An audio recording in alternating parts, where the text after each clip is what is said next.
एक पंजाबी कथा आपको सुनाना चाह रहा था। कहते हैं कि एक हुक्के दी वारी जिन्नी यारा सोबत किती। ये जो हुक्का पीते हैं बारी बारी, एक हुक्के दी यारी जिन्नी यारा सोबत किती, एक प्याली चाह दी यारा वारी वारी पीती, घुट अखीरी मुंह विच हैसी, चौक च आ गई लारी।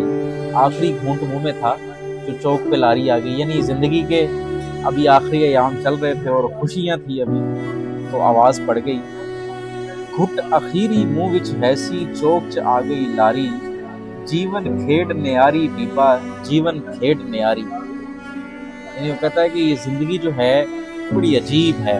इसको इरफान खान, एक इंडियन फिल्म स्टार है, उन्होंने बड़ा खूबसूरत बयान किया है इसी एंगल को कि जब जिंदगी के हम जैसे लोगों के जब जिंदगी के अच्छे दिन आते हैं तो मौत बीच में आ जाती है।